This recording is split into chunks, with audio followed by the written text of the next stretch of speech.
This episode contains adult themes and is not appropriate for all audiences. Listener discretion is advised.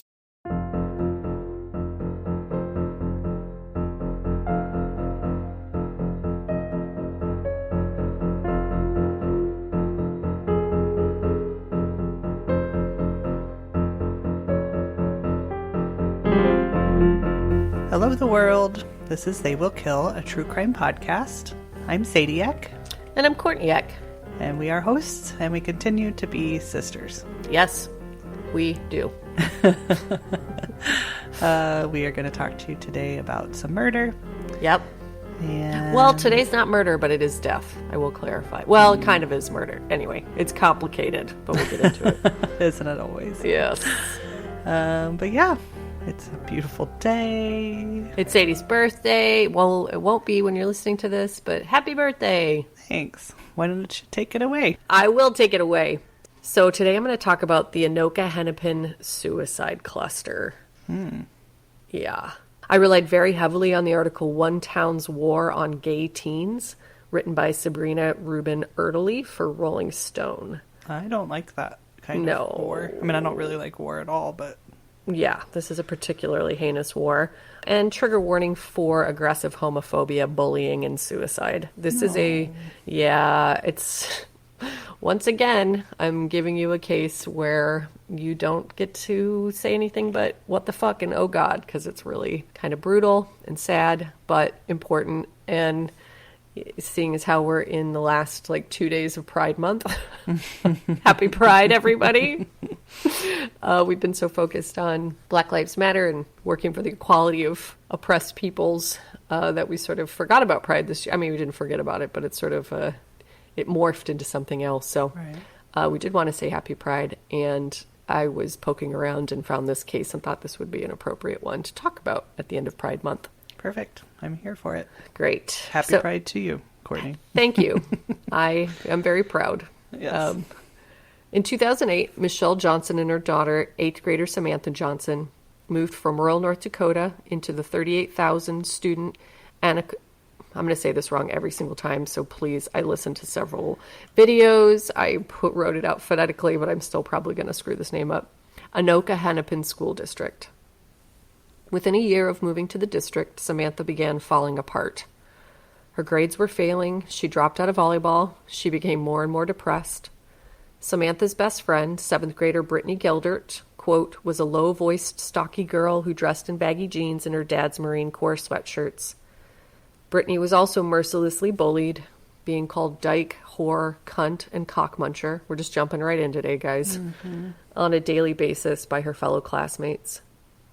When Brittany was called a, quote, fat dyke, she went to the principal, who encouraged her to come back at the students with, quote, I can lose the weight, but you're stuck with your ugly face. Which, works among friends, but the principal encouraged her to say that. It gives you a sense of what we're dealing with here. Breeding more... Very inappropriate response, yes. The principal never acknowledged that she had been called a dyke. Brittany was left wondering if she was just a fat dyke, and maybe she'd had it coming because she identified as bisexual. Luckily, Brittany had Samantha, who was also bullied for her tomboy looks, but they found solace in each other. Quote, after school, Sam would encourage Brittany to join her in privately mocking their tormentors, and the girls would parade around in Brittany's house, speaking in Valley Girl squeals, wearing bras over their shirts, collapsing in laughter. They'd become as close as sisters in the years since Sam had moved from North Dakota following her parents' divorce, and Sam had quickly become Brittany's beacon. Sam began working with other students to start a gay-straight alliance at their school and asked theater teacher Jefferson Fitek to be their advisor. The club was scheduled to meet for the first time in September 2009, but was postponed when the school district said they, quote, needed more time to vet the club with legal. No. Yeah. This is, I thought it was going to be longer ago, no, 2009. This started in 2009. I know that's the shocking thing about this story. I mean, there's a lot that's shocking about this story, but it was very recent. What state are we in? Minnesota. Minnesota. Okay. Yep.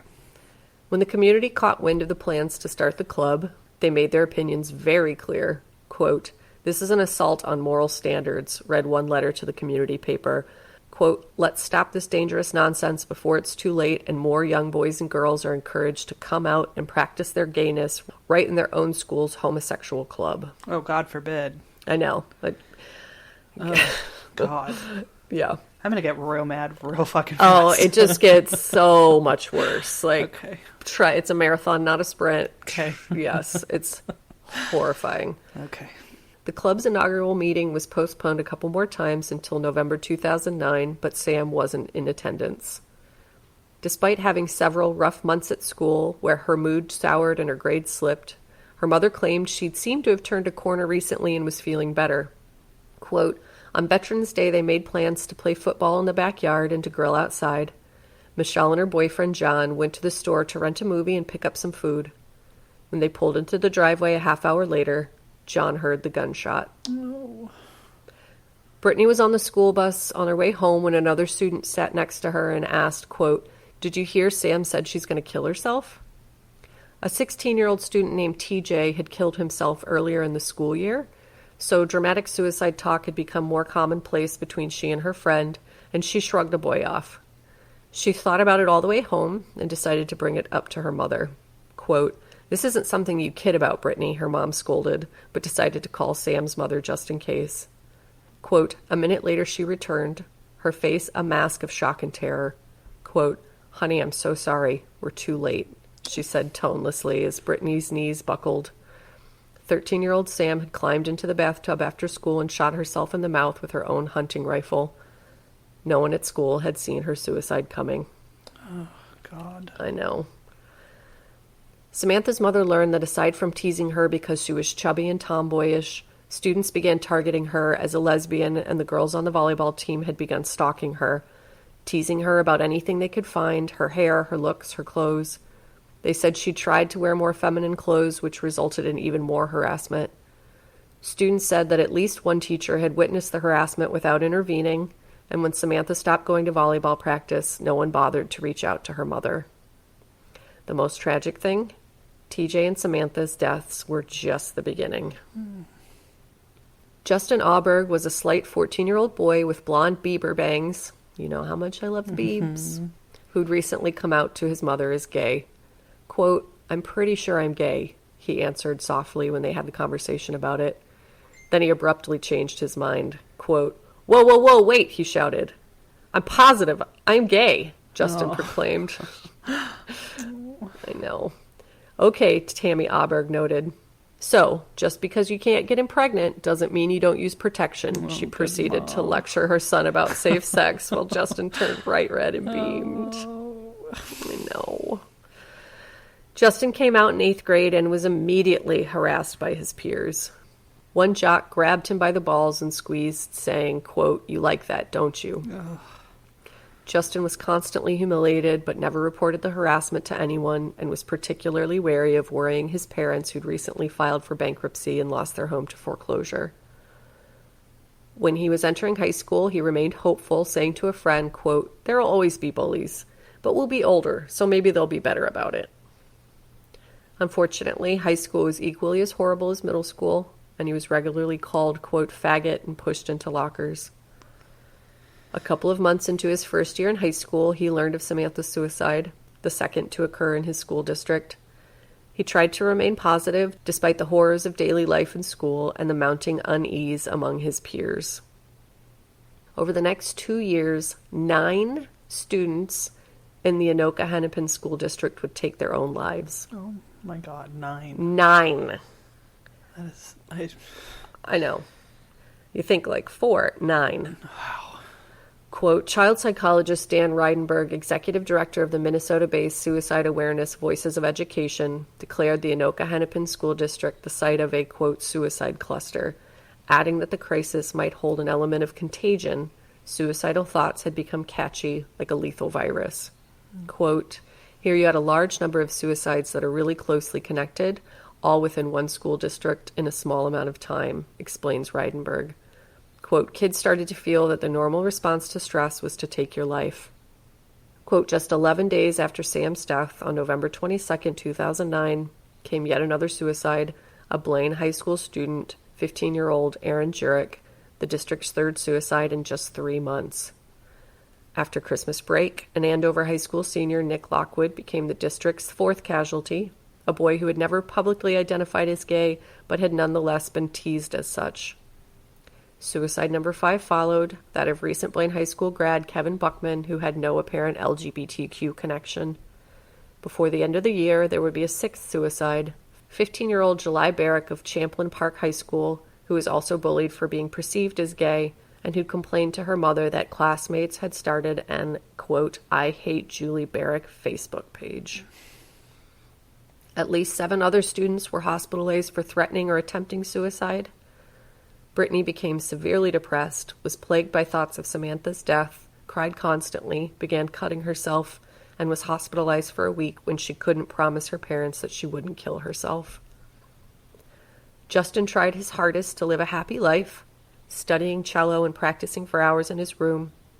He also met a 17-year-old boy online, and they briefly dated before the boy cheated on Justin and broke his heart. No.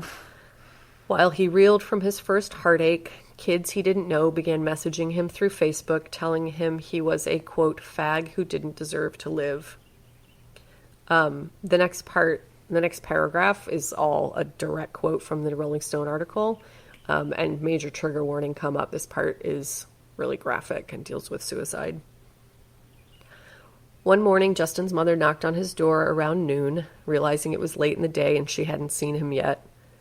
Justin? She could hear her own voice rising as she pounded harder, suddenly overtaken by a wild terror she couldn't name. Justin, she yelled. Tammy grabbed a screwdriver and loosened the doorknob. She pushed open the door. He was wearing his Anoka High School sweatpants and an old soccer shirt. His feet were dangling off the ground. Justin was hanging from the frame of his futon, which he'd taken out from under his mattress, and stood upright in the corner of his room. Screaming, Tammy ran to hold him and recoiled at his cold skin. His limp body was grotesquely bloated, her baby, his eyes closed, head lolling to the right, a dried smear of saliva trailing from the corner of his mouth. His cheeks were strapped with scratch marks, as though in his final moments he'd tried to claw his noose loose. He'd cinched the woven belt so tight that the mortician would have a hard time masking the imprint it left in the flesh above Justin's collar. Yeah. I Yeah. don't have words. No. Meanwhile, Brittany transferred to a new school in the district in hopes of starting fresh and leaving the horrors of her torment and her friends' deaths behind. On her way home on the first day of 8th grade, 8 boys crowded around her and said, quote, Hey, Brittany, I heard your friend Sam shot herself. Did you see her blow her brains out? Did you pull the trigger for her? What did it look like? Was there brain all over the wall? You should do it too. You should blow your head off. It's just like, what the fuck? Yeah. We went to a really conservative, fucked up high school, but I was gay and weird, but Right. this is extraordinarily awful. Yeah. I mean, I can think of some kids that were relentlessly bullied that Yes. I went to school with. Yep. And I honestly, I don't know. I remember them being picked on constantly, but I don't remember anything that hateful. Right. Or And like, aggressively violent. right. So Brittany's mother complained to the school, and just as before, no protection was put in place for her child, and the constant harassment continued. Her family's Halloween lawn decorations were destroyed, and the boys on the bus asked, quote, How was the mess last night? Brittany reported a group of kids who pushed her down the hall and nearly into a trash can, and nothing happened. Quote, Her name became dyke, queer, faggot, guy, freak, transvestite, bitch, cunt, slut, whore, skank, prostitute, hooker. Quote, Brittany felt worn to a nub, exhausted from scanning for threat, stripped of emotional armor. In her journal, she wrote, quote, Brittany is dead. Justin Anderson, who was a student in the district, said, quote, I would hear people calling people fags all the time without it being addressed. Teachers just didn't respond. In another school, a 10th grader named San Pinilla was, quote, pushed to the ground by 3 kids calling him a faggot. A teacher observed the incident and did nothing to stop the kids who were attacking Sam.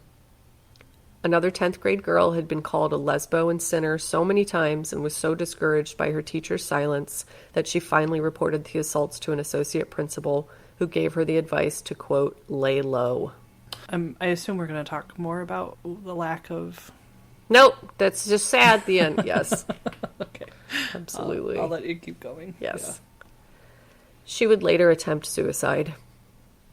Kyle Rooker was once urinated on from above in a boy's bathroom stall, and when he reported it to an associate principal, his claim was brushed off, and the associate said, quote, "It was probably water." Dylan Frey, a 7th grader, received a note from a peer that said, quote, "Get out of this town, fag." At one point, a teacher caught a student passing Dylan a similar note and just threw it away. So, to answer your question, what was going on in the school district that caused students to torture each other while staff and teachers watched on passively? Please tell me. Please. A lot of things, but one thing in particular. To start, the district's congresswoman, Michelle Bachmann. Oh, no. Remember her? Yeah, Is openly homophobic and has used her anti-gay stance to win influence for years in the conservative religious community. She has, quote, called homosexuality a form of, quote, sexual dysfunction that amounts to, quote, personal enslavement, which I can speak from experience. She's right on the money with that. Been personally enslaved by my sexual dysfunction for, what, 20, I'm 40, came out when I was 16, a long time. Yeah. I'm so sorry for that, I Courtney. know, it's miserable. You should see my life. I feel very sorry for you. She believes in school prayer and creationism, and in 1993 she co-founded the New Heights Charter School in the town of Stillwater, quote, only to flee the board amid an outcry that the school was promoting a religious curriculum. She is also affiliated with the ultra-right Minnesota Family Council and was a headliner for their fundraiser along with Newt Gingrich. Her protege, Barb Anderson, was a Spanish teacher. I don't know that she was really a protege, but this woman's a fucking piece of work. She's a Spanish teacher in the Anoka Hennepin School District, had been a researcher for the MFC, so Michelle Bachmann's organization, for years, and has been an anti-gay crusader since she found out that her nephew is learning that homosexuality was normal in health class. God forbid. God forbid. Quote, "That really got me on a journey," she said in a radio interview. When the district's sex ed curriculum was up for review in 1994, Barb found 4 equally conservative parents, and together they argued that, quote, any form of gay tolerance in school is actually an insidious means of promoting homosexuality, that openly discussing the matter would encourage kids to try it, turning straight kids gay. When I kind of officially came out in 1996, and I can tell you that it was pro-gay curriculum in health class. I was straight, and I was like, I'm going to try it. All right. I was encouraged to try it, so I did. Quote, "Open your eyes, people," Anderson wrote to the local newspaper. "What if a 15-year-old is seduced into homosexual behavior and then contracts AIDS?" Give me a fucking break. Yeah. At the end of the review, Barb wrote, so she did the review with the other parents, and at the end of the review, Barb wrote to the school board saying, quote, "The majority of parents do not wish to have their children taught that the gay lifestyle is a normal, acceptable alternative. As a result, the board adopted a district-wide policy that stated that within the health curriculum, quote, homosexuality will not be taught/addressed as normal, valid lifestyle." Which I'm not. Fuck? I know, I'm not at all surprised. I'm surprised to hear that they were teaching about homosexuality at all in 1993, up Right. until 1993. I don't remember one single mention of it when I was in high school. No. Or in middle school. 93. Yeah, so Wow. so they put this into place in 1994, which Wow. I'm not Yeah, surprised to that's hear. Definitely progressive. No, not progressive, the anti No, opposite. I mean progressive for them to be teaching it. Oh, yeah, up to Before that it- point. yeah. Yes. Yeah. Quote, "The policy became unofficially known as the, quote, no homo promo." Oh my God. Yes, that's what everybody called it, and passed unannounced to parents and unpublished in the policy handbooks. Most teachers were told about it by their principals. Teachers say it had a chilling effect and they became concerned about mentioning gays in any context. Discussion of homosexuality gradually disappeared from classes. Quote, "If you can't talk about it in any context, which is how teachers interpret district policies, kids internalize that to mean that being gay must be so shameful and wrong. says Anoka High School teacher Mary Jo Merrick Lockett, quote, and that has created a climate of fear and repression and harassment. Right. Before his suicide in April, Justin came home from school and said to his mom, quote, a kid told me at school today that I'm going to hell because I'm gay. That's not true. God loves everybody, his mom replied. That kid needs to go home and read his Bible. Justin had spent the day at school experiencing the annual, quote, Day of Truth. It was an evangelical event, quote, sponsored by the anti-gay ministry Exodus International, whose mission is to usher gays back to wholeness and, quote, victory in Christ by converting them to heterosexuality. This was happening at his school? Yes, in like 2009. Oh my God. I feel, and I was trying to remember, we had something similar at our school. I do remember like a Christian college coming and doing like a musical in an assembly in the middle of class, in the middle of the day. Yeah. I remember something else, right? There was something else that was. I do remember like the weird musical. Did we have? I might be getting mixed up with like going to church camp, but did the turn around? Oh, I ran that. Yes. That happened in school, right? I organized that. Yes, it was called Celebrate Life. Don't be crazy. And for those of you who don't know, I encourage you to Google it. I'm sure there's got to be videos of people producing this in their schools, but that was anti-drug. Oh, okay. And so what would happen, my precocious ass would, everybody would choose like a way that somebody had died from drinking or drugs. And so everybody lined up and they'd step forward one at a time and be like, I used to enjoy feeling the sun on my face while drinking a cold one out on my boat. But now I just wish I could breathe the air again or whatever. And like one at a time. I don't remember if there's like a person who's still alive, but obviously struggling with the peer pressure of doing drugs and alcohol. And we would encircle that person and Total Eclipse of the Heart would start playing, and they would be like, oh no, oh the pressures, and we'd circle around them being the dead pressure people. And then at the end, whoosh, they break through. I'm pretty sure, maybe I'm making that up, we would all fall dead, officially dead, and then I think they would walk forward and the lights would come up and they'd be like, think about it, guys, before you make it. So, yes. Off topic, but yeah. Off topic. Those are the things that I remember. Yes, not religious, but maybe questionable in its, the war on drugs thing. We all know that wasn't necessarily the best idea. And Right. Anyway. Yeah, we definitely had. Well, I remember going in elementary school to like Bible study. Right, Yeah. which you could opt out of, and I did. Yeah. I remember taking the thing to Dad and being like, you had to sign a release for your kids to go do it. And he's like, well, what is it? And I said, well, they said they're going to teach us about being good people. And I remember him saying, well, I think you're a pretty good person. I don't think you necessarily need to go to a class for that. And so like me and 3 other kids who were just like dirtbags or what, I don't know why we didn't go. We just sat in the darkened classroom by ourselves while everybody else went to like Bible study, and they'd all come back with like a Bible passage that they'd memorized. Fuck. Anyway. Yeah. Anyway, lots of questionable state religion crossover. Yes. Yeah. I remember there being a bulletin board right before Christmas break that said things to do while on break, and it was like clean your room, take up a new hobby, pray. Mm-hmm.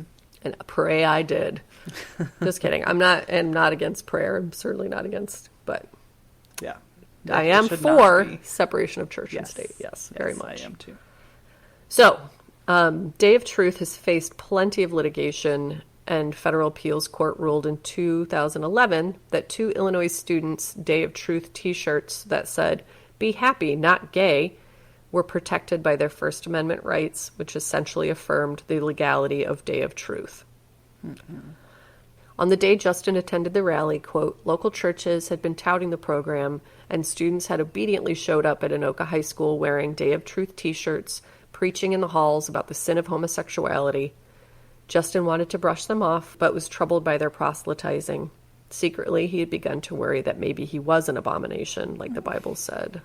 It's complicated, you guys. Like, Sadie and I went to church. I was super involved. I actually went to church Sunday morning, and then I'd go Sunday night to like an open and affirming church. Even after I'd come out, I went to church by myself until I was 20. I had tons of complicated feelings about my sexuality. It's a very scary, very scary. Yes. And the church often sets it up that way. Oh, yeah. Especially big time. Big time. Yeah. Suicide rates among gay teens are already significantly higher than those of their straight counterparts, 4 times higher to be exact. Then add to that relentless abuse from peers, a conservative and religious community leaking into the school day, and teachers who are totally restricted from acknowledging key parts of their students' development, and you have a recipe for total disaster. Mm-hmm. The Anoka Hennepin School District was thrust into the spotlight for, quote, cultivating an extreme anti-gay environment. Quote, LGBTQ students don't feel safe at school, said Jefferson Fitek. They're made to feel ashamed of who they are, they're bullied, and there's no one to stand up for them because teachers are afraid of being fired. The Southern Poverty Law Center and the National Center for Lesbian Rights were called in to file a lawsuit on behalf of 5 students. Their allegations were that the district's anti-gay policies were not only discriminatory, quote, but also foster an environment of unchecked anti-gay bullying. The Department of Justice had begun a civil rights investigation as well. Good. Yep. The Anoka Hennepin School District claimed, quote, we are not a homophobic district, and to be vilified for this is very frustrating, said Superintendent Dennis Carlson, who blames right-wingers and gay activists for choosing the area as a battleground, describing the district as the victim in the mess. Quote, nope. I know. No, I know. I don't agree with that at all. Yeah. You better be making that bed, lay in the bed you're making. Yeah. Man. Quote, people are using kids as pawns in this political debate, he said. I find that abhorrent. Mm-hmm. Well, don't fucking gaslight them then, dude. Don't. No, support them. Give them resources. Let them talk about it. Let teachers talk to them about it. Yes. Yeah. Offer them some support. Yeah. And don't clutch your pearls when gay rights organizations show up and are like, no, no, no, no. And they're like, there's nothing's wrong. You guys are just making this into something it's not. Meanwhile, 9 kids died in 24 months. No. It shouldn't be, no kids should be killing themselves. No! We didn't know any happens, kids who killed themselves. I mean, granted, we went to school. I graduated a class of 96 kids, so I guess I'm not the best anecdotal statistic, but yeah, kids should not be killing themselves. And if you know someone who killed themselves as a kid, that's a big deal. Right. Let alone 9. Right.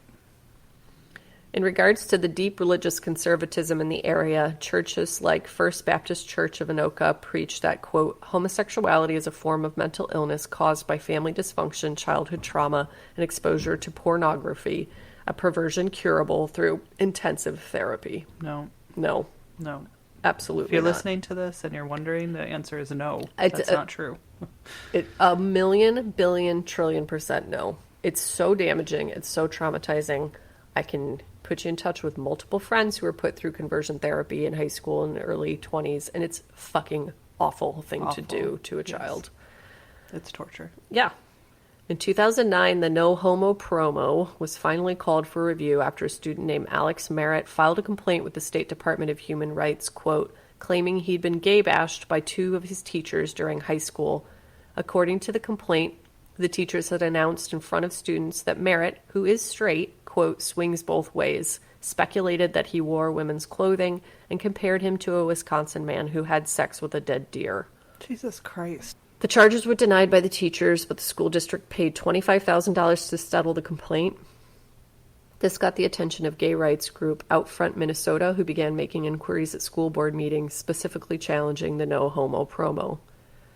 Quote, the lawyer said, you'd have a hard time defeating it, remembers Scott Wenzel, a board member for years who had pushed colleagues to abolish the policy. It was clear that it might risk a lawsuit. The board agreed that the policy needed to go, but were stuck between giving their teachers better tools to address gay students' needs while still appeasing local evangelicals. A new policy was drafted and was, quote, circulated to staff without a word of introduction. Parents were also not alerted at all unless they'd happened to be diligent online readers of board meeting minutes. The new policy caused additional confusion in its vague language. Quote, Anoka Hennepin staff in the course of their professional duties shall remain neutral on matters regarding sexual orientation, including but not limited to student-led discussions. This was referred to as the neutrality policy, and it baffled anyone who tried to work with it. Quote, "What is neutral?" asked instructor Merritt Lockett. "Teachers are constantly asking, do you think I could get in trouble for this? Could I get fired for that?" So a lot of teachers sidestep it. They don't want to deal with district backlash. The enormous uncertainty of not knowing what would be acceptable and what wouldn't drove most teachers to stay the course and continue to ignore gay issues or conversation from fear of being fired or reprimanded. When Justin took his life as the seventh of 9 students that would take their lives in 24 months, the district couldn't continue to ignore the glaring issues any longer. Go ahead. Quote, "Everything changed after Justin," remembers teacher Fitek. "The rage at his funeral, students were storming up to me saying, 'Why the hell did the school let this happen? They let it happen to Sam and they let it happen to Justin.' Individual teachers quietly began taking small risks, overstepping the bounds of neutrality to offer solace to gay students in crisis. Quote, 'My job is just a job. These children are losing their lives,' says Fitek. 'The story I hear repeatedly is nobody else likes me. Nobody else is going through what I'm going through. That's the lie they've been fed, but they're buying into it based on the fear we have about open and honest conversations about sexual orientation.'" Mm-hmm. Parents and students were made aware of the neutrality policy and were justifiably outraged to hear that their friends and children could have been saved if staff and teachers had the courage to intervene on their behalf. So they hadn't known that that was the policy of the school when everything was going on. They were just having their kids come home and say, like, being harassed and being bullied. And then when the teachers brought it to the school's attention, it was just sort of ignored. Nobody ever said we, sort of quote unquote, legally cannot do anything about that. Right. Justin's mother was the first to step forward to demand the policy be removed. Quote, "What about my parental rights to have my gay son go to school and learn without being bullied?" Auberg asked, weeping as the board stared back impassively. On the other side of things, conservative evangelicals and anti-gay organizations amplified their hateful messages. Quote, "Minnesota Family Council President Tom Pritchard blogged that Justin's suicide could only be blamed on one thing, his gayness. Quote, "Youth who embrace homosexuality are at greater risk of suicide because they've embraced an unhealthy sexual identity and lifestyle," Pritchard wrote.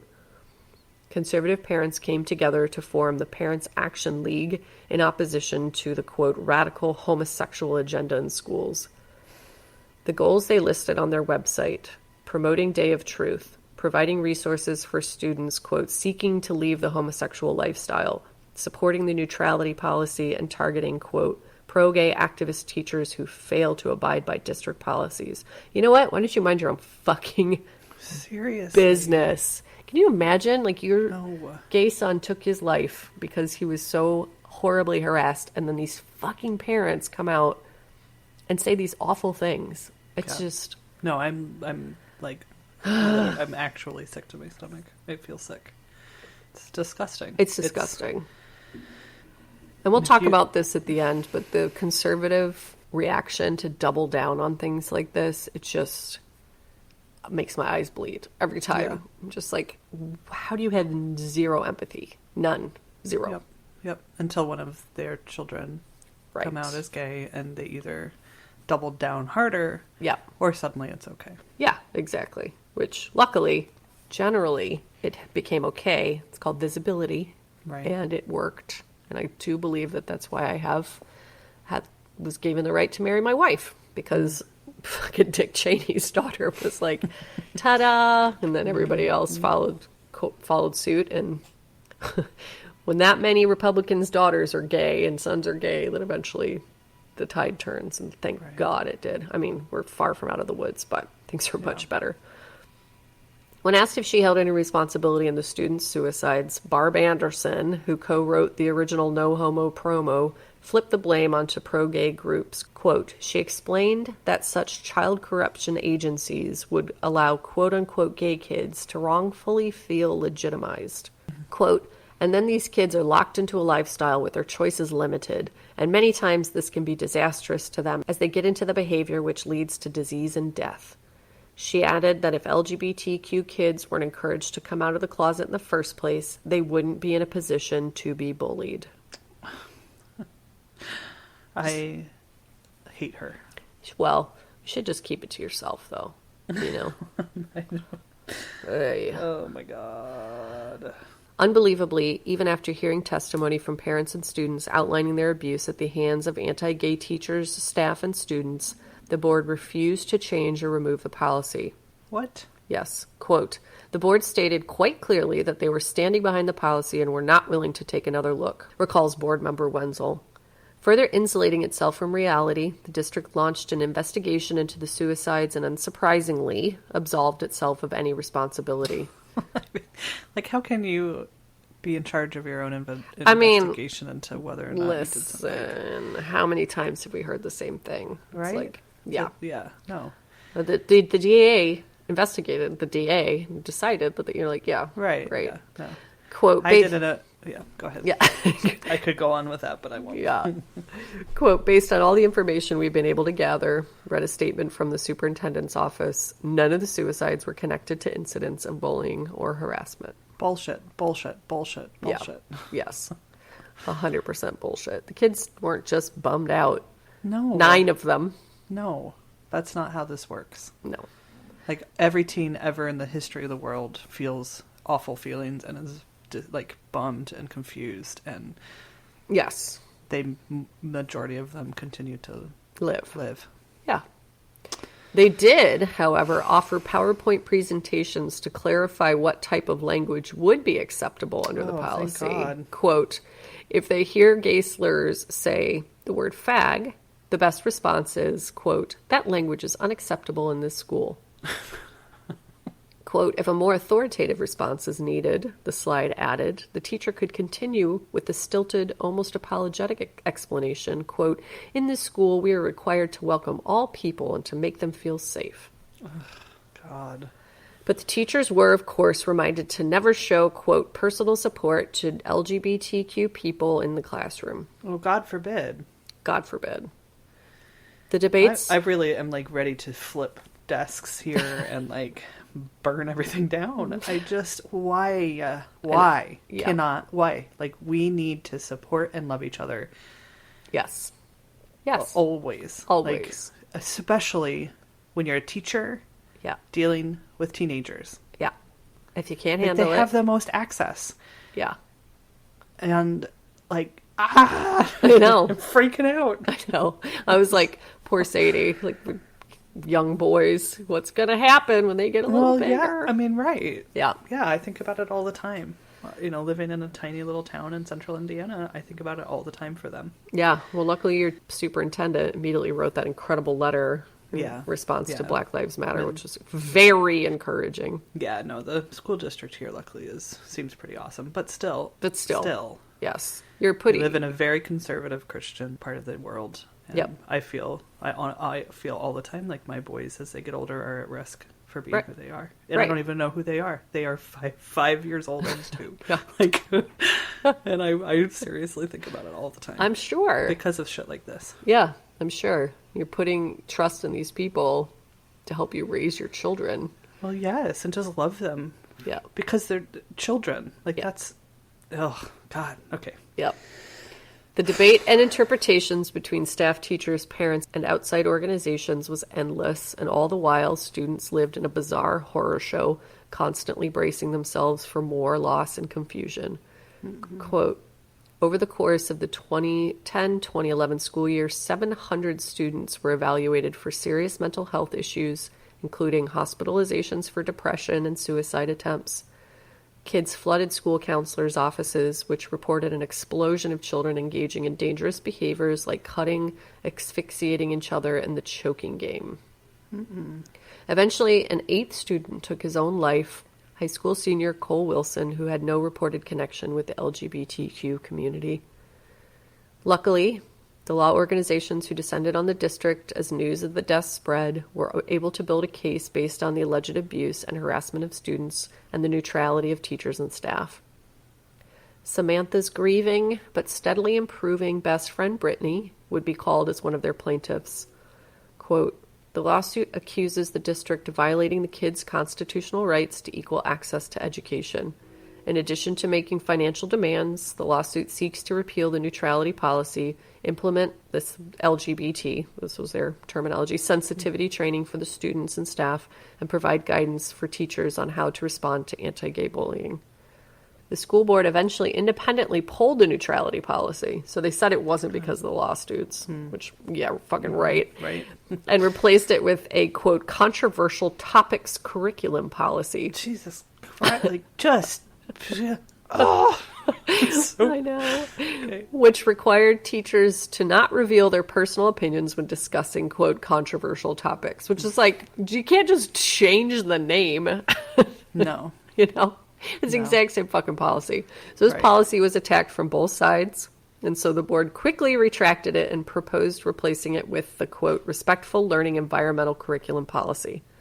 Among other things, the policy states that, quote, in the course of discussions of such issues, district staff shall affirm the dignity and self-worth of all students, regardless of their race, color, creed, religion, national origin, sex or gender, marital status, disability, status with regard to public assistance, sexual orientation, age, family care leave status, or veteran status. Jesus Christ. I mean, come on. It's not that hard. No. It's not that hard. No.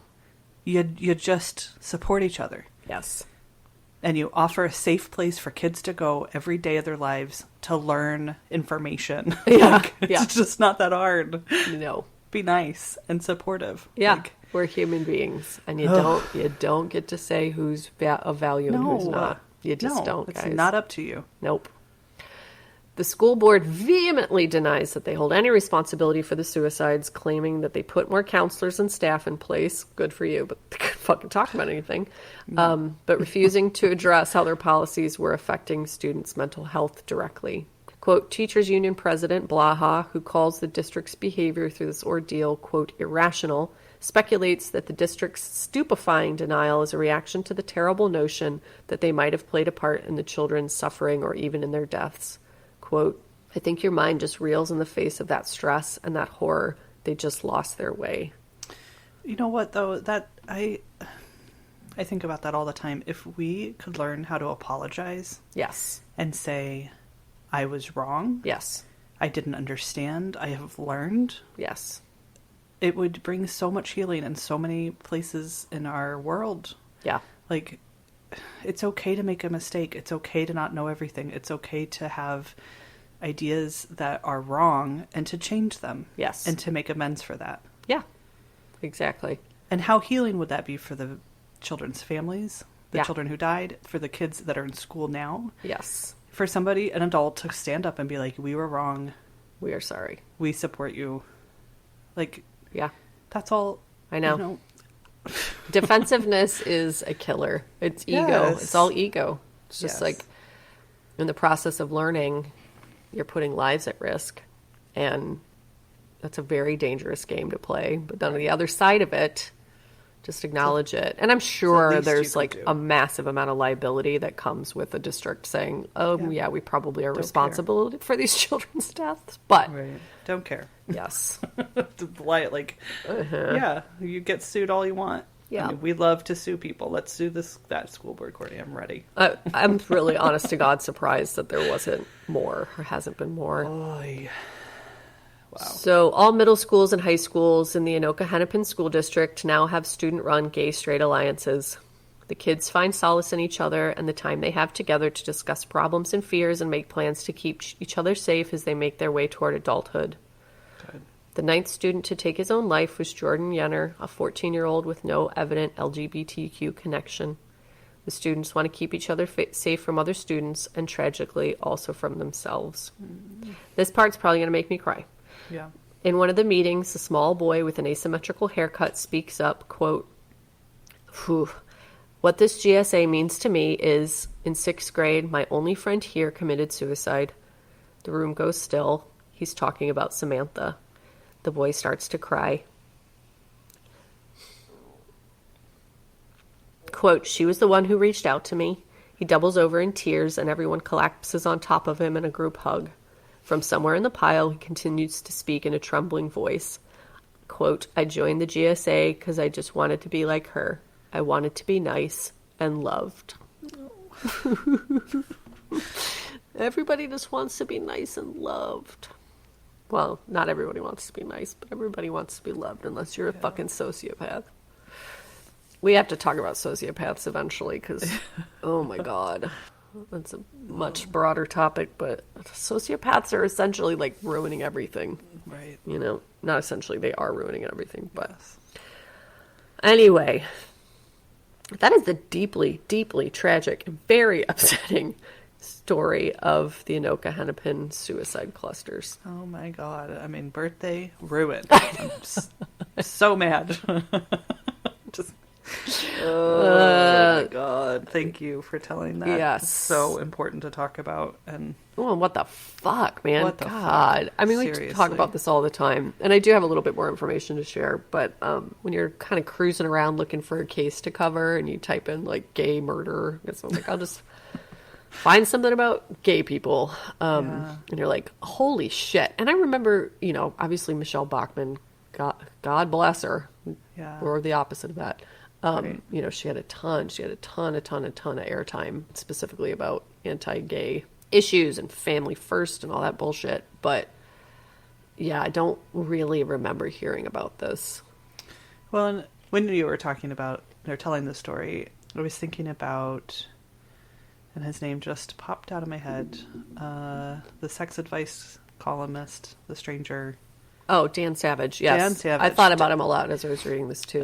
It feels like, and I could be wrong, but I'm wondering if that incident spurred his It Gets Better. Yeah, I was thinking the same thing. I feel like it was all around that same, like, 2010, 11 Absolutely, yes. time, and it would make sense. Yep. That something that awful, Yep. Dan Savage would be like, oh, hey, let's talk about it. Yeah, I think you're absolutely right. If it wasn't Yeah. specifically that event, yeah, it was Yeah. definitely around that time. He definitely has opinions about Michelle Bachmann, but yeah, I couldn't stop thinking about him either, or the It Gets Better campaign for sure. Yep. So the doubling down of the conservative side, you know, and of course, like everybody thinks that their side is right or correct. But for those of us who lean more liberal or very liberal, it just seems like a fucking no-brainer. Like these kids are obviously suffering. There's something clearly wrong. And then for the response to that to be like this sort of made up pseudoscience, you know? Right. So I want to just talk quickly about something that I think about a lot. You know, right now we're talking about, you know, Black lives in this country and police brutality and murder, so many things going on. And, you know, it's constantly shocking people's responses to incidences. And I think a lot of it is a lack of information, but I do think even more than that, something that I've learned about is the fact that liberal and conservative brains are actually totally different, which is so interesting. And also very helpful when I'm thinking about how to have conversations with people who don't think like I do. Right. So a lot of these are quotes from a Business Insider article called "These Key Psychological Differences Can Determine Whether You're Liberal or Conservative." This is not a scientific journal, but just kind of highlighting different studies that have happened over the years and what they've learned. So brain scans show that people who self-identify as conservative have larger and more active right amygdalas, an area of the brain that's associated with expressing and processing fear. This aligns with the idea that feeling afraid makes people lean more to the right. So you can find billions of articles on this topic, but you can actually see the brains of people. They've scanned the brains of people and shown them similar images and stimulus, and a conservative brain, the right amygdala is just like bright blazing red. So they are generally driven by fear. So decisions are made based on fear if you're conservative, less so if you're liberal. Conservatives are also more easily grossed out than liberals. So they show them things like snot, poop, things like that. Conservatives react more distinctly and quickly. So they can also apply that to things like anything that's different, anything that's other, like gay people. Unfamiliar. Yeah, anything unfamiliar. Very quickly quick reactions to those things. Liberals are more likely to have, quote, aha moments. So this doesn't mean that liberals were any smarter than conservatives. Rather, it showed that their brains had a tendency to reorganize their thoughts in more flexible ways, while conservatives tended to take a more step-by-step approach. The researchers suggested this finding may indicate that liberals and conservatives prefer solving problems in different ways. which I would say feels very accurate, right? Yeah. You know, and talking with my conservative friends over years about different issues, you know, being gay and now human rights issues and race equality, it definitely sees my conservative friends taking steps. You know, it's not like liberals were like, oh my God, you know, you read a meme and you're like, my brain, I am changed. You know, it's like epiphany after epiphany after epiphany, and we take it in and we adopt it. We fucking feel it into our cells. And then you talk to conservative friends and, you know, 5 years later, they'll say, oh, they kind of caught up to the idea that you presented years ago. And you're like, how does this not blow your mind? You know, it's just not how their brains work. Mm-hmm. Conservatives have more structured and persistent cognitive styles. Okay. Yeah. So just the same. Yeah. Liberals are a little bit more flexible in our thinking. Conservatives are much more kind of rigid and structured. Yeah, so a 2000 review of decades of research on conservative people suggested that their social views can help satisfy, quote, psychological needs to make sense of the world and manage uncertainty and fear. Quote, people embrace political conservatism, at least in part because it serves to reduce fear, anxiety, and uncertainty, to avoid change, disruption, and ambiguity, and to explain, order, and justify inequality among groups and individuals. New research shows that conservatives tend to express compassion to smaller circles than liberals. For example, conservative voters were found more likely to agree with statements like, quote, I often have tender, concerned feelings for my family members who are less fortunate than me. But their responses suggested such feelings did not extend to people from other countries. Yeah. Liberals, on the other hand, were more likely to feel that same level of compassion for people around the world. This is my favorite part. And even to non-human and imaginary subjects like animals and aliens. Accurate. That is accurate. So it's like, it's just, I don't know. Well, I kind of do know what to do with that information, but I do think it's really helpful to understand that if your brain is wired a certain way, you know, you have to work within the constructs of what you're dealing with. It's like when we were talking about psychopathic children a couple of episodes ago. You know, they're realizing that it doesn't help to punish them. It only hurts to help them understand reward. So not to put, you know, make people all sort of scientific subjects, but it really does help me feel like it's worth bridging that gap and reframing my thinking when approaching somebody who thinks differently than me. Do I do it every time? Absolutely fucking not. Right. But it is very helpful to understand another person's point of view when approaching them to talk about a controversial subject. Right. Well, I think, too, we can, all of us, get into the habit of vilifying people that think differently. Absolutely. You know, so as a liberal person, it's easy for me to just get in this mindset of like, you know, I don't know. You're the devil. You're a fucking like monster. Yeah. Right. Yeah. When it's deeper than that. And of course, we're not against each other. Right. We're coming at things differently. Yes. And we all essentially want the same thing. Right. We just are wanting to get there in very different ways. Yes. And there's certain things that I can be like flexible and understanding about and help you learn. And then there's other things that, like gay kids killing themselves. Yes. Black people being murdered by police. Right. Yes. Then it's going to be a hard stop. And you can take your time. That's fine. Right. Do your step thinking or whatever. But it's harder to not have that, like, feel that separation. And I know that conservatives feel the same way about liberals. Absolutely. Like, they're just never going to agree, so we might as well stop trying, which is a real shame and exactly what sociopaths want. And the people that want to keep taking all of our money. Yeah, and want us to fight each other. That's exactly right. Yeah. Corporations, politicians, people who are getting massively, massively wealthy off of the divide of Americans. I wish that there were more things said about that. Like I said before, sociopaths. I mean, I'm going to make an unfounded statement right now, but I think that you have to have a personality disorder the majority of the time to become very successful. You know, I think to become like very wealthy or very powerful, you probably have some sort of personality disorder. For sure. You know, just to be able to hoard that amount of wealth and not share it. And I know it's not always the case. Like my best friend works for Chobani, by fucking Chobani. They're an incredible organization.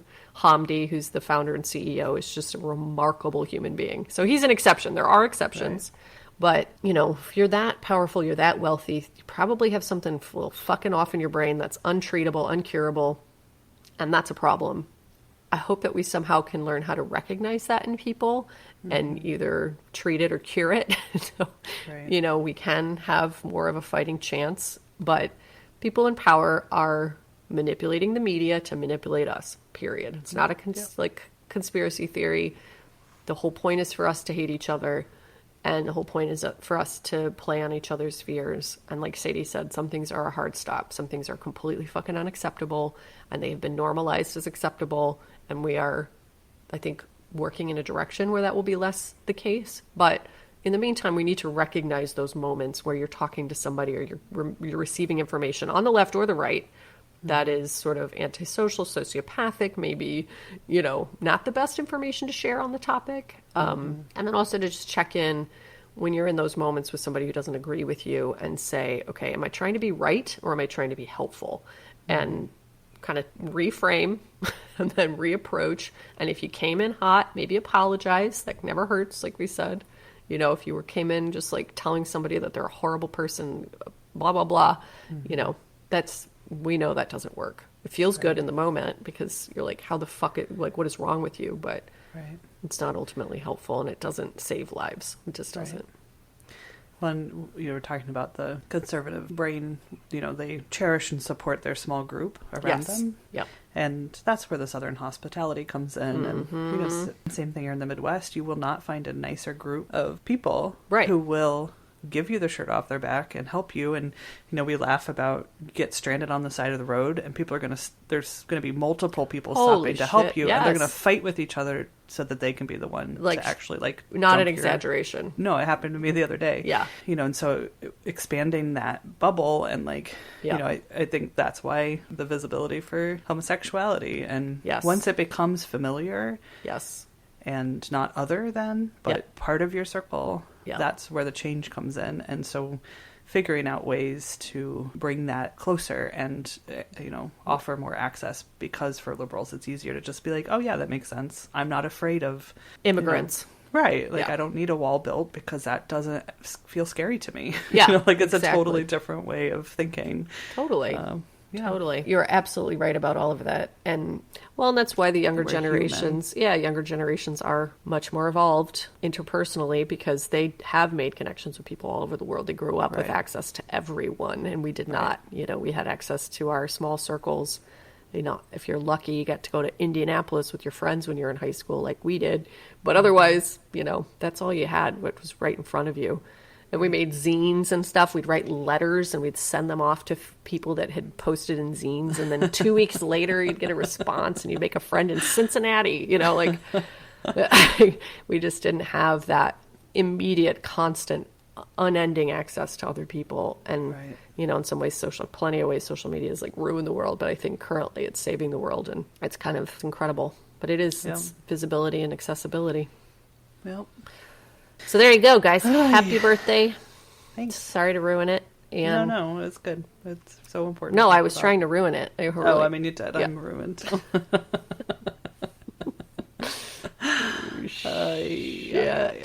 Nothing a fancy bubbly water can't fix. Thank you very much. Yeah, I know. I got a bunch lined up. Cucumber mint, apple ginger. Fuck yeah. We're trying out all the bubbly waters right now in our household. I have slightly caffeinated watermelon water in my fridge. Ooh. It's delicious. That sounds wonderful. That's very refreshing. We just fully turned into the delicious dish just then. Shit. What else do we have to talk about? Well, I think real quick, I'm just going to talk a little bit about going to therapy. Yay! Something I've been thinking about talking with you guys about the last few months have been a real struggle, and not just for me, I know, by any means. It's been hell, right? Yeah, especially parents. Yeah, the virus, and just feeling really isolated. And before the virus hit, I had just started to sort of come to terms with the fact that I'd been suffering from postpartum depression Yep. for probably 2 years. Yep. And couldn't really talk about it to anybody. And I thought that people knew that I was really unhappy, like really unhappy. And their lack of like response to that sort of made it worse. Yep. But it turns out that I wasn't talking about it really at all. No, Sadie was like, yeah, things are really hard. And we're like, yeah, no shit. You've got 2 children, baby children. Of course, it's always hard, just sounded like regular hard. She never expressed like deep, dark, hard. Right.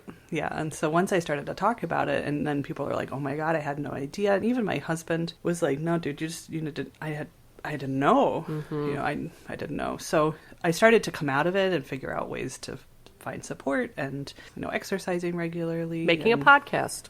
Yeah, this was a big part of it. And it was like, I'm on it. Like, this is so good. I feel so much better. And then quarantine happened. Yep. The virus came and shut everything down, except for the podcast. Got really isolated and had my children constantly. I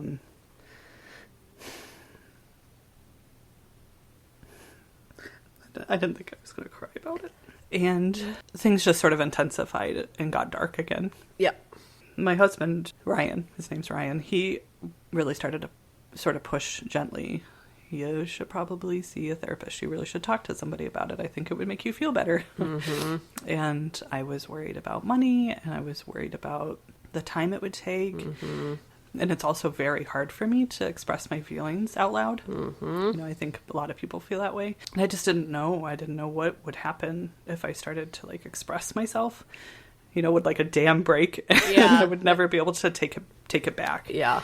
So finally, I decided that if I didn't do something for myself, that I didn't know what. Just get in a car, start driving, never stop. Yeah, right. I felt like I needed to escape, and I'm never suicidal or any, never to that extent by any means, but just a deep need to do something else, Mm-hmm.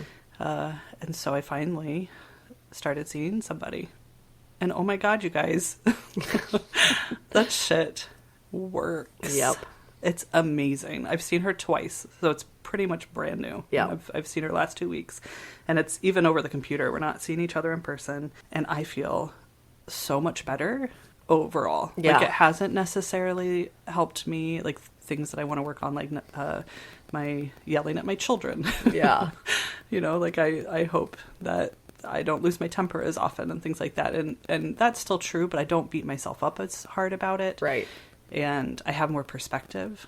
Yep. And a lot more grace for myself. Yes.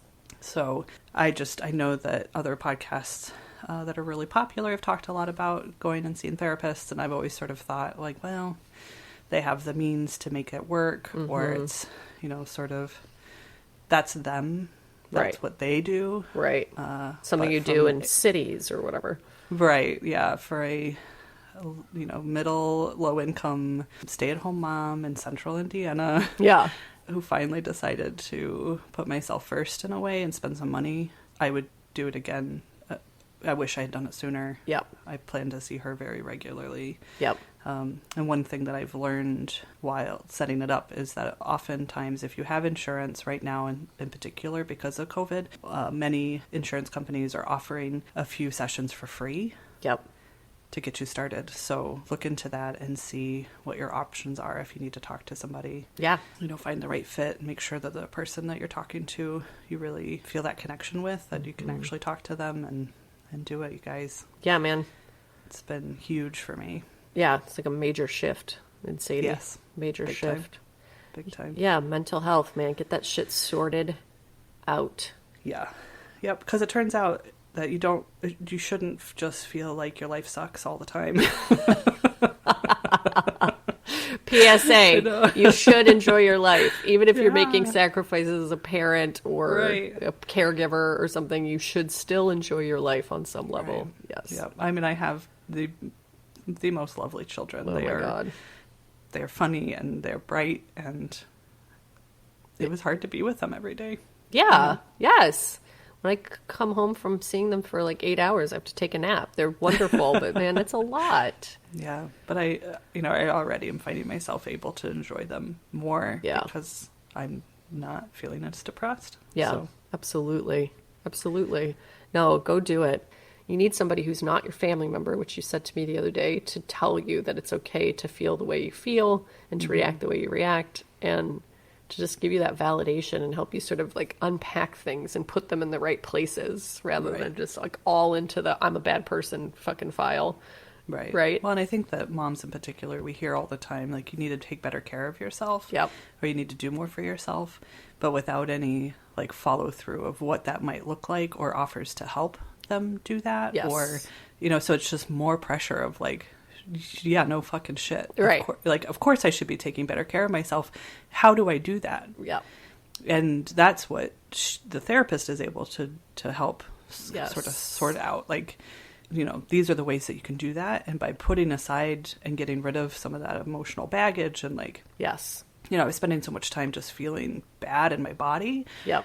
that I couldn't take care of myself. And Right. so just acknowledging that, being like, that's normal, you're depressed. I was like, oh, Totally. yeah. She asked, like, what do you enjoy doing? And I was like, I really like my podcast. And she's like, okay, but that sounds like a lot of work. I'm like, it is. But what do you do when you're not working? And I'm like, I don't know. And she was like, it's because you're feeling really depressed right now, and that it wasn't always going to be that way. And I was like, oh my God, okay, Yeah. you know, so much hope. So much hope. Yep. Yeah. Good. Yep. Thank you for sharing it. If You're welcome. anybody needs resources or help, I always say to Sadie, like, I'm a producer. That's what I do for a living. If anybody needs help Googling shit, send me an email. I will happily help. You might not use the information I give you, but sometimes you feel like you need the first step, help taking the first step. I know. Courtney was here a couple weeks ago for the first time since quarantine visiting, and it's just been a really, really hectic time for our little family here. Mm-hmm. Our well pump went out and we didn't have any water, and it was just like the last thing I needed. And then all of a sudden, like, I turn around and she's like, don't worry, I've called 7 people. There's somebody going to come tomorrow. Yep. We're going to get water. Yep. Here's a gallon of water. It's my specialty, guys. That's what I do. I have the bandwidth to do it because I'm not raising human beings. So Yep. I can do things like solve insurmountable problems for others. Had she not been here, my head would have exploded. We gotta look out for each other, guys. Yeah, my oldest would be like, Mommy, where's the water? I'll be like, never again. We're never going to have water ever again. It's just not something we do anymore. Go drink out of the puddle. Seriously. Go ask the neighbor if you want water. Scheisel. Yeah. You guys. We appreciate you guys so much. We got some new patrons to shout out. Yep, we do. You want to lay it on them? Lay it on Yep. Okay. We want to thank Katie S. Yay! Thank you so much, Katie. Thank you. We also want to thank Angela F. Heck yeah, we do. And Jill M. Yep. Thank you, Jill M. And Michelle F. Thank you, Michelle F. You're all gorgeous people. You're gorgeous. You're smart. You're hilarious. You're generous, and we You're appreciate generous. you. Yes, thank you. You really are the ones keeping it going financially. Yes. Emotionally, medically. yes. I don't know how that works, but you keep our hearts beating. you are our pacemakers. You are our defibrillators. Thank you. Yeah, thank you so much. And just a quick reminder that we are going to start putting our Saturday episodes on Patreon starting July 15th-ish. Yep. So if you want to continue listening to us twice a week, hop over there. $3 a month will get you started. Yep.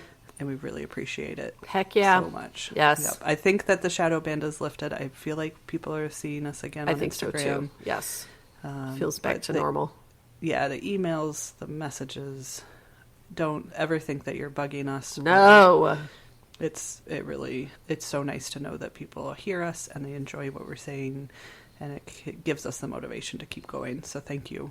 1,000,000%. So much. 1,000,000%. Yep. We love you guys. Sometimes, yeah, we do. Sometimes when I'm in the middle of like a really dark story, I'm just like, oh, what am I doing? And no, we're making it's good. Yeah. Yes, it's worth doing. connecting. Yeah, it's Yeah, worth with people. doing. No Yeah. doubt. We love you, and if you want to see more of us, go to Instagram, Facebook, or Twitter at They Will Kill. Go to our website, theywillkill.com. Send us an email, theywillkillpodcast@gmail.com. Rate, review, subscribe. I was just reading something on Reddit that says that the reviews don't really mean much as far as like charts. I have to look into that more. Interesting. But we still like to read your reviews. So Yeah. I know. I was thinking about reviews the other day, and it's so stupid to review a podcast. It's like it makes sense to review like a Airbnb or a food or Right. something. It's Right. like just don't listen to it if you don't like it. It's so weird, you It know. really is. It's like Yep. lots of people. It's just not my thing. So I'm gonna leave you a bad review. It just doesn't really make a lot of sense because I'm not gonna go to a podcast and read the reviews. First of all, it's just not how it works. And Right. second of all, if I read somebody who was like, I don't like their voices or what, you know, like, well, that's very subjective. So Right. yeah, it doesn't really seem like it applies as well in this case, but whatever. Right. I hope But that's the case because I know. Don't take my word for it. Continue to review us, please, just in case I'm wrong, because I probably am. yeah, my Leo ego loves it. Yeah, man. I love rolling around basking in your sweet, sweet praise. Just picture you like throwing letters up in the air. I know, like, seriously. actual like alphabet letters. Scrooge McDucking our 53 reviews or whatever, like trying to dive into them and being disappointed. I hit my head. Thank you, AJ, for our music. AJ Bergantz for our music. Check out Yep, his new he's- album. Yep, I think he's releasing it soon. And remember, Just be nice, guys. yeah, be nice. Go to see a therapist. Yes. If you need to. Address your mental health. Yep. You will feel so much better. Yes. You're not alone. Nope. Life shouldn't feel hard Nope. every single minute of your waking life. Right. It's not normal. No, it's not normal at all. Regular challenges. Challenges are different Ups and than downs, depression. right. Yes. Yes. Ups and downs are normal. Yeah. Put a mask on your face, please. Yes, put a mask on your face. Keep your distance. Yep. Like, look, guys, we can still have a world if you just don't be dumb. Yeah. Show some compassion. Put a mask on Follow your a face. few rules, and it'll Yeah. be okay. Like, this virus isn't going anywhere. Just Nope, probably not. Just be cool. Yeah. Just be cool, guys. Just be cool. Thank you so much for listening. We love you. Goodbye. I love you. Goodbye. Goodbye.